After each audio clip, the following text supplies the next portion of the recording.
Ya estamos en el mes de marzo y una de las fechas que se celebran en este mes es el Día Internacional de la Mujer, el 8 de marzo. Hoy vamos a platicar sobre de dónde proviene que se celebre esta fecha y cómo ha evolucionado hasta llegar al día de hoy.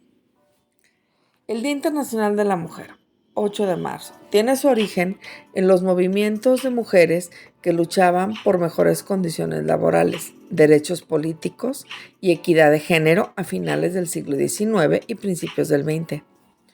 Durante la Revolución Francesa, las mujeres marcharon hacia Versalles junto con los hombres, en reclamo de igualdad social, bajo el lema Libertad, Igualdad y Fraternidad.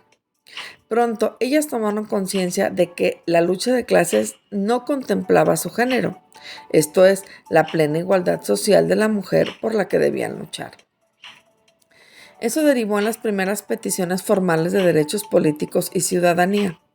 Así lo refleja la Declaración de los Derechos de la Mujer y de la Ciudadana, redactada en 1791 por Olympe de Gouges, que copiaba en buena medida la Declaración de los Derechos del Hombre y del Ciudadano del 26 de agosto de 1789, texto fundamental de la Revolución Francesa.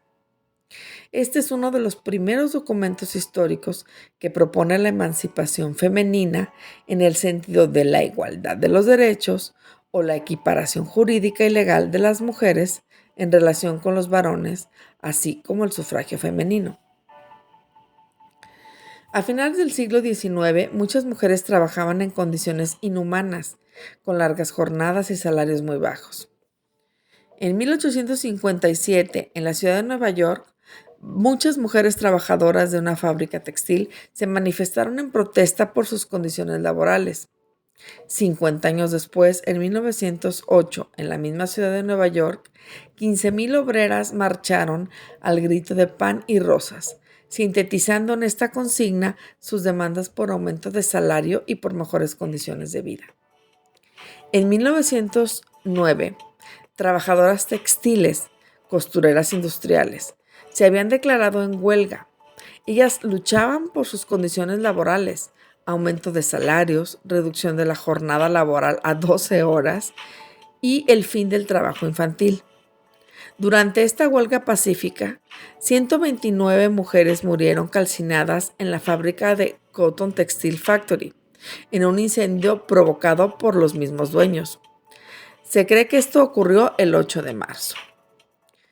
Posterior a esto, el Partido Socialista de Estados Unidos organizó el primer Día Nacional de la Mujer, el 28 de febrero, inspirado en la lucha de las trabajadoras textiles de Nueva York.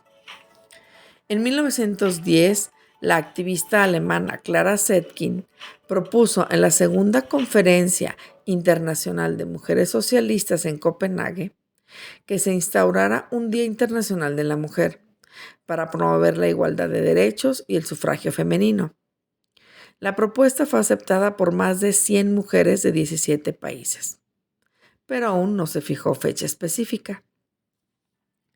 En Rusia, el 8 de marzo de 1917, miles de mujeres se manifestaron en Petrogrado, hoy San Petersburgo, contra la guerra, la escasez de alimentos y las condiciones de trabajo. En 1921, la Unión Soviética estableció el 8 de marzo como una fecha oficial para conmemorar la lucha de las mujeres. En 1975, la ONU declaró oficialmente el 8 de marzo como el Día Internacional de la Mujer, en el marco del Año Internacional de la Mujer.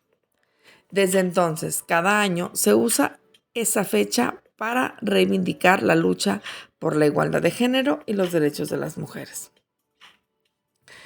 El 8 de marzo no es solo una celebración, sino una conmemoración de las luchas y sacrificios de muchas mujeres a lo largo de la historia.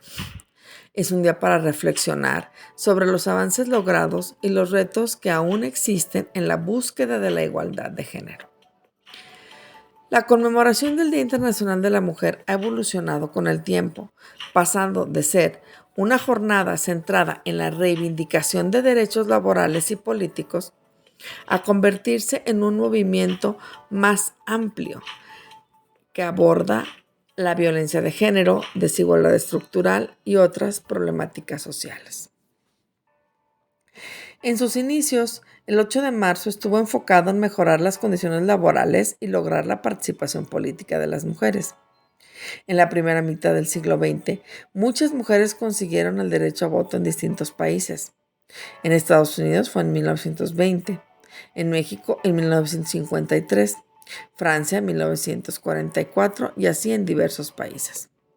Durante ese tiempo, la conmemoración del 8 de marzo se realizaba en forma de reuniones, conferencias y manifestaciones pacíficas.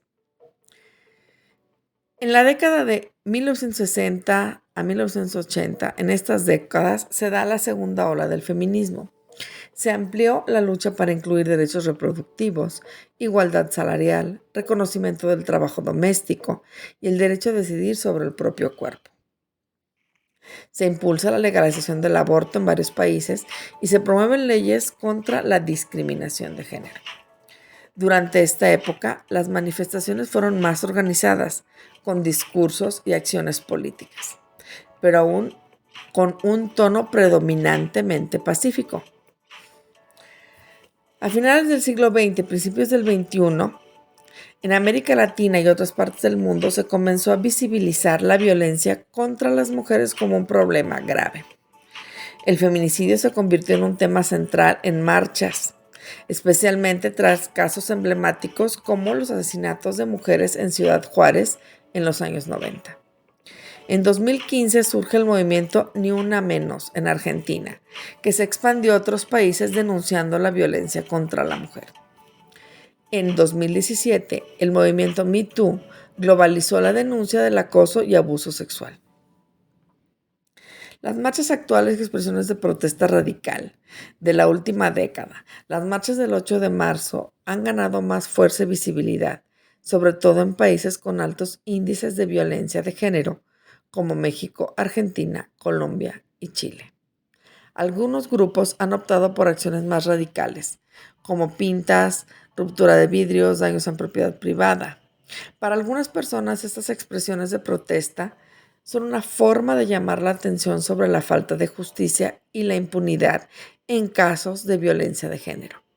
Para otros sectores, estas acciones generan controversia, pues consideran que le quitan legitimidad al movimiento, ya que la violencia desvía la atención del mensaje principal y puede restarle legitimidad al movimiento.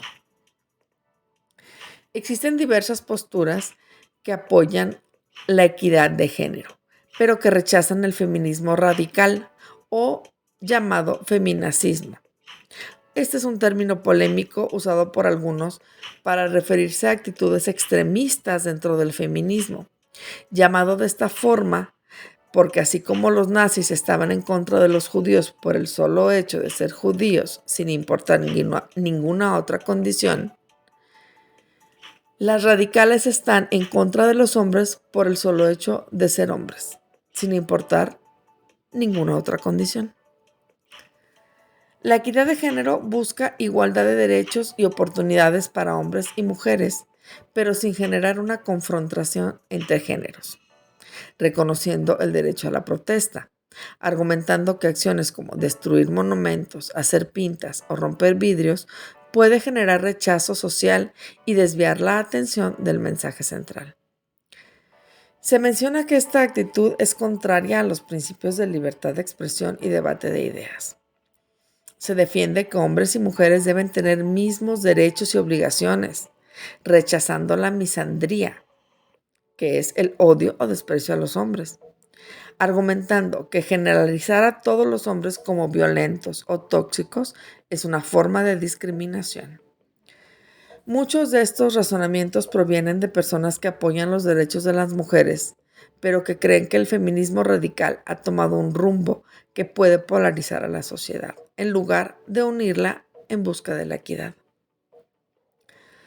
Como reflexión personal, considero que todos somos seres humanos, que en este planeta existen dos energías complementarias, que son la energía femenina y la masculina. Independientemente de cuál encarnemos, lo que debemos buscar es el equilibrio y no la dominación de uno sobre otro.